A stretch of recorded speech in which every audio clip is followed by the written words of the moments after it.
Nous sommes toujours sur Variance FM et il est grand temps de poursuivre avec la prochaine invitée de cette soirée. Elle s'appelle Colline et elle va nous parler des créations de son entreprise qui s'appelle Filouette. Bonsoir Colline. Bonsoir. On est ravis de vous avoir avec nous sur Variance FM, c'est un plaisir. Merci beaucoup à vous pour l'invitation. Eh bien écoutez, on va parler donc de vos créations. Je n'en dis pas plus, vous mélangez plein de choses. Alors la première question que j'ai envie de vous poser, elle est toute simple. Quelles sont donc les différentes techniques que vous mélangez? Expliquez-nous un petit peu. Alors, à la base, je suis artiste un peu autodidacte, on va dire. Je pratique le dessin, l'aquarelle, la peinture depuis de nombreuses années. À ça, c'est ajouté le travail du papier. Et puis, quand je me suis installée à Volvic, j'ai découvert la lave émaillée, qui est quand même un artisanat vraiment très local et spécifique à la ville de Volvic. Et je suis tombée amoureuse de la pierre de Volvic. Et du coup, j'ai commencé à pratiquer d'abord en loisir et puis petit à petit vraiment de manière professionnelle pour créer des pièces qui me ressemblent. D'accord. Alors est-ce que vous pouvez nous détailler un petit peu les techniques que vous utilisez pour en savoir un petit peu plus sur la manière dont vous procédez? Alors, j'utilise déjà principalement la pierre de lave émaillée, donc, qui est une pierre des volcans, hein, qui est cuite au four à 960 degrés.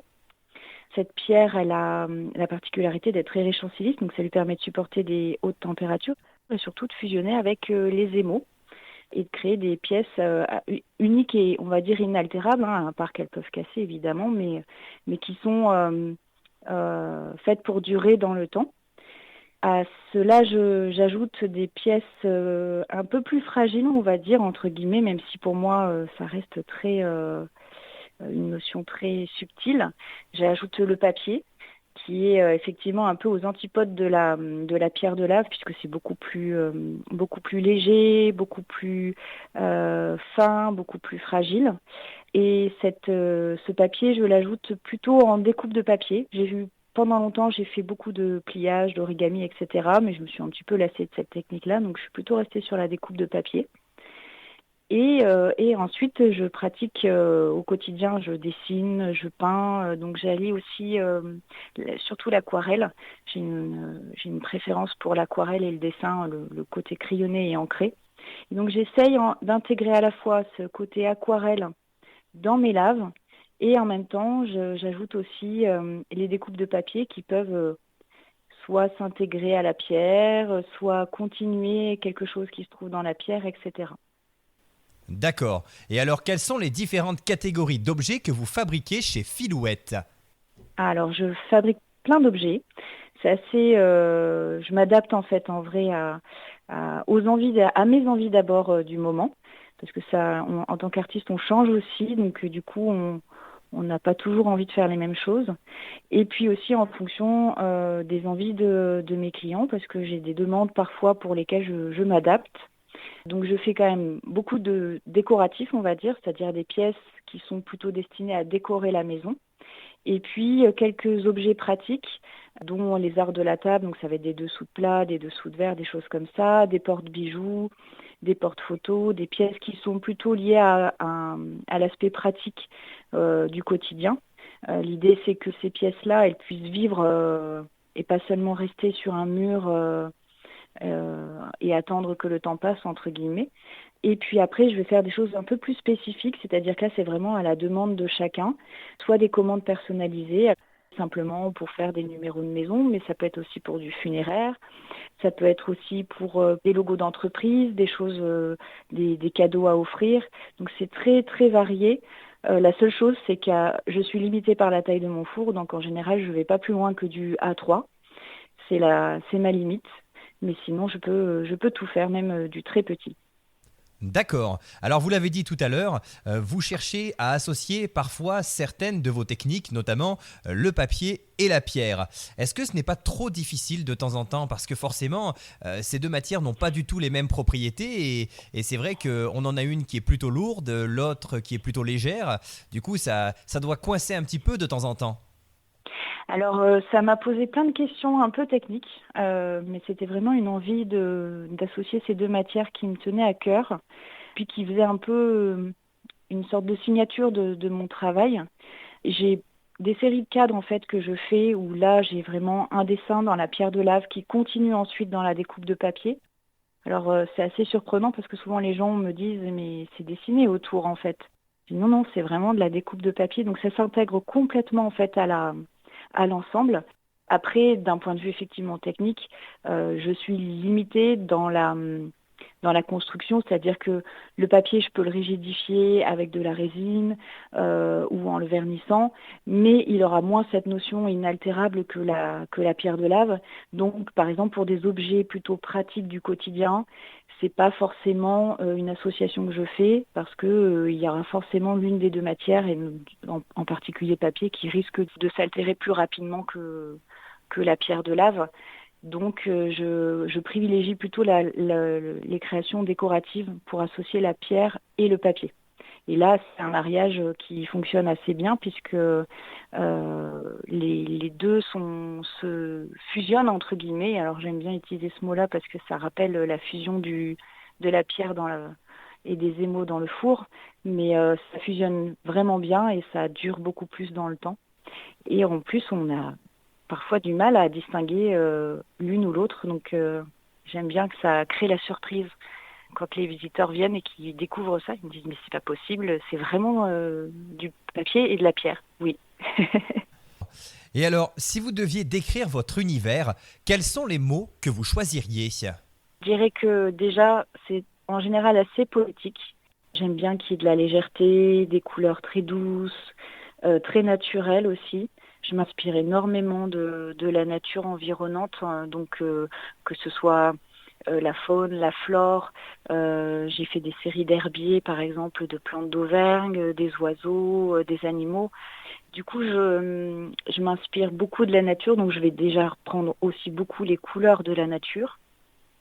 Et, euh, et justement, ce côté jus d'oxyde qui donne cet aspect aquarelle va donner à l'ensemble quelque chose d'assez doux. Il y a de la couleur, mais c'est un peu plus doux, un peu plus dilué finalement que les cloisonnés classiques qu'on peut voir en lave émaillé. D'accord. Et est-ce qu'il y a des formes, des motifs ou peut-être des couleurs qui reviennent régulièrement dans vos créations? Oui. Alors j'avoue que je suis pas une très grande fan de rouge, donc souvent les gens me demandent du rouge parce que le rouge lave, c'est quand même un peu la couleur emblématique de la lave émaillée.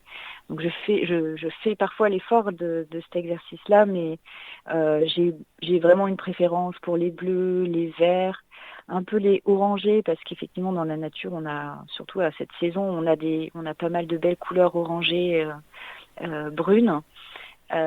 Et du coup, ce sont des couleurs qui reviennent quand même très très souvent hein, dans mes créations, les bleus, les verts. J'ai toujours donc cette amour pour la nature, donc le végétal, l'animal, c'est quelque chose qui revient souvent.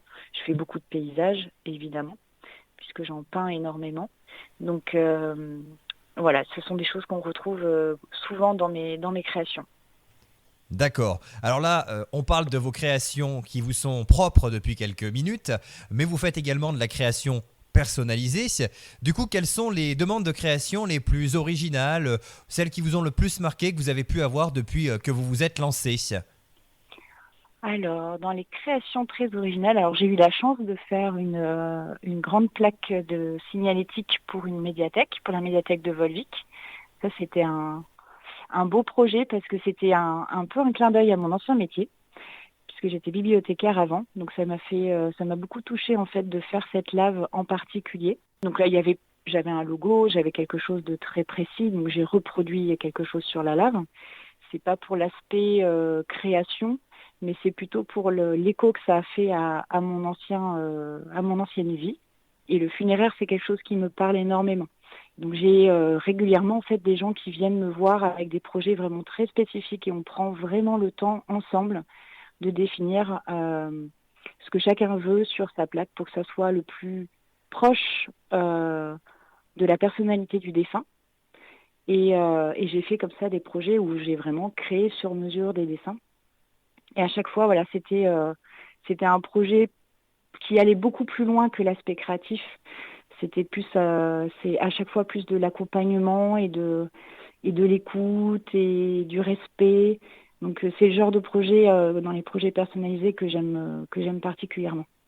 Oui, et puis vous êtes une artiste et en général, les artistes ont tendance à transmettre des émotions à travers leur création. Donc au final, avec ce que vous faites pour les personnes défuntes, c'est vrai qu'on a vraiment quelque chose qui est dans l'émotion à 100%. Exactement.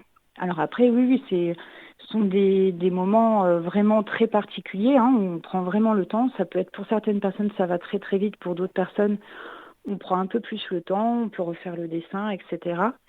Mais l'idée, c'est que c'est pas d'avoir forcément une lave qui est toute faite et qui ressemble à celle d'à côté. C'est vraiment d'avoir quelque chose qui ressemble à la personne et aussi à comment on a perçu le dessin. Parce que des fois aussi, c'est peut-être que le dessin lui-même n'aurait pas choisi ce genre de dessin, mais c'est aussi une façon de dire voilà, c'est comme ça que je l'apercevais et donc c'est tout un travail assez intéressant et je trouve que là on est vraiment au plus près de la personnalisation parce qu'on est justement dans l'émotion. D'accord. Et alors, comme on a pu le voir, vous avez plus d'une corde à votre arc, puisque vous mélangez donc la pierre de Volvic avec le papier et l'aquarelle. Mais est-ce que vous avez Mhm. déjà pensé à mettre vos talents au service d'autres artisans pour créer peut-être des choses toujours plus originales? Alors j'ai pas forcément mis mes talents au service d'autres artisans. Par contre, il m'est arrivé de faire plutôt des collaborations par des rencontres sur des marchés ou lors d'expositions. J'ai pu partager avec d'autres artistes ou artisans qui avaient un peu la même sensibilité ou leur univers me plaisait. Et donc j'ai notamment collaboré avec Lame, qui est une street artiste de Clermont-Ferrand, où on a créé des bijoux, parce que je fais également aussi des bijoux.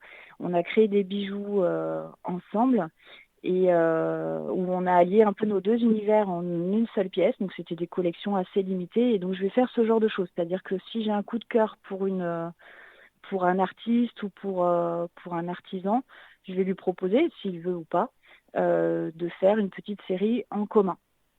Et puis après, dans les collaborations que je suis amenée à faire, ça va être plutôt du partage de savoir du partage d'expérience. Là, par exemple, je vais partager un stand avec Frédéric Lotz de l'atelier Juste pour toi à Châtel-Guyon, qui est aussi émailleuse sur Lave.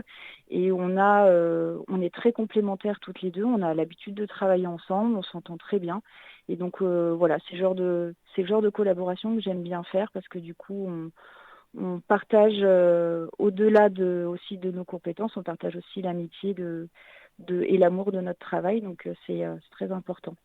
Et Frédéric Lotz, qu'on salue évidemment, on l'a déjà eu sur l'antenne il y a quelques mois de cela. Et on aura également son mari dans quelques jours, puisqu'il nous parlera de la boutique de curiosités qui est située donc du côté de Châtel-Guyon. Voilà, donc ce sera une petite interview bien sympathique à découvrir dans quelques jours sur nos ondes. Oui. Et alors, vous parliez justement de partage. Est-ce que vous proposez des ateliers créatifs ou éventuellement des cours pour ceux qui souhaiteraient éventuellement découvrir vos techniques? Oui, alors très vite en fait, dès que je me suis installée, j'ai eu beaucoup de demandes pour découvrir la lave émaillée, parce que c'est vrai que c'est quelque chose qu'on observe dans les rues. Moi-même, je connaissais pas en fait la lave émaillée avant d'arriver dans la région. Et c'est difficile quand on voit une pierre de lave émaillée d'imaginer comment on fait. Et du coup, il y a eu très vite une envie de tous, hein, des particuliers comme des entreprises, de découvrir cet artisanat qui est assez accessible hein, pour le coup. C'est-à-dire qu'on n'est pas obligé de savoir dessiner comme moi je fais. Hein, c'est pas un prérequis en fait pour pratiquer la lave émaillée. Et du coup, j'ai mis en place des initiations pour découvrir lave émaillée avec sa technique la plus simple, c'est-à-dire le cloisonné, en 2 heures. C'est accessible à partir de 7 ans. Donc à partir du moment où on a fait l'année de CP, on va dire, et qu'on sait tenir un crayon, on peut tenir le pinceau sans trembler et émailler. Et ensuite, bah, c'est ouvert jusqu'à l'âge qu'on veut. Et du coup, on peut venir réaliser une pièce. Alors moi, généralement, je propose des laves de 10 par 10 cm ou de 5 par 20, où on choisit son dessin, On choisit ensuite, on le décalque sur la pierre. Ensuite, on choisit ses couleurs, on émaille. Et puis après, il faut patienter quelques jours, le temps de la cuisson, pour récupérer son œuvre d'art. D'accord, donc des cours, des ateliers, on peut découvrir plein de choses grâce à vous en fait. Oui, oui, oui. Alors après, il y en a qui viennent en initiation et puis qui finalement se disent 2 heures, ça ne me suffit pas, donc je vais revenir. Et du coup, je propose en général des forfaits pour ceux qui veulent venir un peu plus régulièrement, soit travailler sur un projet plus grand aussi. Voilà. Et puis ensuite, je propose la même chose aussi pour les entreprises, donc sous forme de un peu d'atelier de cohésion de groupe, les team building, où là, selon la demande, hein, ça peut être soit chacun fait une création individuelle, soit on fait quelque chose de collectif. Et l'idée, c'est à la fois découvrir un artisanat et un savoir-faire très local, et en même temps d'avoir la satisfaction de se dire on a créé quelque chose. D'accord. Alors maintenant, on va parler un petit peu de vous. C'est aussi intéressant de savoir des choses sur la personne qui se cache derrière ces créations. Du coup, quel est votre parcours? Qu'est-ce qui vous a mené finalement jusqu'au domaine de l'artisanat d'art? Puisqu'on l'a compris tout à l'heure au cours de l'interview, vous avez fait d'autres métiers avant de vous lancer finalement. Oui, tout à fait. Alors j'ai eu effectivement plein de métiers. J'ai démarré dans les pompes funèbres. Ça, c'était vraiment en tout début de parcours. J'étais pas forcément destinée à ça, mais voilà, c'est l'opportunité qui a fait que je me suis retrouvée dans ce secteur-là. Et puis j'ai repris mes études pour vraiment me consacrer au métier qui me tenait à cœur. Et donc je suis devenue bibliothécaire. Et j'ai été bibliothécaire dans plein de structures différentes pendant plusieurs années. Et un jour, j'ai eu ça me trottait dans la tête, hein, depuis très très très longtemps, de m'installer à mon compte. Et on venait de s'installer en fait à Volvic. J'ai découvert la lave émaillée en loisir, hein. J'ai commencé aussi avec une initiation et puis des cours réguliers. Et puis finalement, ça ne me suffisait pas. Donc j'ai fait une formation à l'IMAPEC, une formation de 4 mois à l'IMAPEC, qui est la seule école en France à proposer une formation professionnelle sur l'émaillage sur lave, et qui est à Volvic d'ailleurs. Et du coup, j'ai suivi cette formation et je me suis lancée à mon compte en tant qu'émailleuse sur lave et plus, puisque du coup, j'allie aussi toutes mes techniques à la pierre de lave. Eh ben écoutez, en tout cas, on est content pour vous que vous puissiez faire aussi Merci. quelque chose d'aussi chouette que ça, parce que ça fait partie des très très belles choses de l'artisanat et de l'artisanat d'art. Et vraiment, ces techniques que vous utilisez ne font que sublimer eh bien, notre quotidien et nos cadeaux finalement, puisque en cette période de fête de fin d'année, il faut penser à des cadeaux. Et justement, le fait d'aller acheter quelque chose chez Philouette, chers amis auditeurs, vous permettra d'offrir quelque chose qui a de la valeur et qui est très chouette, vraiment pour le coup. Alors, évidemment, on a évoqué plein de choses, mais malheureusement, le temps passe très très vite. Avant de vous quitter, Colline, j'ai une dernière question pour vous. Où peut-on vous retrouver? Est-ce que vous avez une page Facebook, un site internet, peut-être même des lieux dans lesquels on peut retrouver vos créations dans les prochains jours? Oui, alors de manière permanente, j'ai un site internet filouette.fr et je suis aussi sur Instagram et Facebook. Donc là, ça permet de suivre de manière un peu plus régulière tout au long de l'année ce que je fais. Dans mon atelier, on peut venir les vendredis et les samedis voir mes créations et voir aussi comment je travaille entre 16h30 et 19h, donc les vendredis et les samedis. Je suis dans plein de boutiques. Alors, je suis notamment justement dans la boutique de Gilles à Châtel-Guyon, la boutique de curiosité. Mais je suis aussi à Toulard d'ici, la galerie à Orsine, à l'Orée des Sources, à Volvic, au magasin Jus de Carotte Édition à Vichy, la papeterie à Pont-au-Mur, les boutiques de Terra Volcana, la grotte de la Pierre, la maison de l'artisanat. Donc, je suis assez... je vais un petit peu partout. Alors, on ne retrouve pas toutes mes créations dans les boutiques parce que parfois je fais des sélections ou parfois les boutiques font des sélections et choisissent de n'exposer que certaines de mes pièces. Et je vais être aussi bientôt sur des marchés. Donc, dès ce week-end, je vais être justement au salon Origine Auvergne à la Grande Halle de Cournon avec Frédéric Lotz. On partage un stand ensemble. Et je serai ensuite au marché de Noël de Volvic le dimanche 8 décembre et aux Rêveries de Clairlande, qui est un beau marché de Noël aussi au château de Clairlande, les 14 et 15 décembre. D'accord, donc on vous retrouve un petit peu partout et notamment sur le salon Origine Auvergne, un très très bon salon d'ailleurs sur lequel Oui. il y a plein de très belles créations. On vous invite à vous y rendre. C'est à la Grande Halle, c'est ce week-end et ça vaut le détour. Voilà, bah écoutez en tout cas Colline, on vous remercie infiniment de nous avoir fait découvrir vos créations. Merci beaucoup à vous. On rappelle votre nom, il s'agit de Filouette, Filhouette, tout simplement. N'hésitez pas à aller sur les réseaux pour retrouver ces créations. Et puis surtout, si vous avez d'autres choses à nous faire part, n'hésitez pas, Colline, à revenir sur notre antenne. Vous serez bien évidemment la bienvenue. Avec un grand plaisir. Merci beaucoup. Merci à vous. Et nous sur Variance FM, on enchaîne avec un peu de musique et on se retrouve dans quelques poignées de minutes avec la dernière intervenante de cette soirée.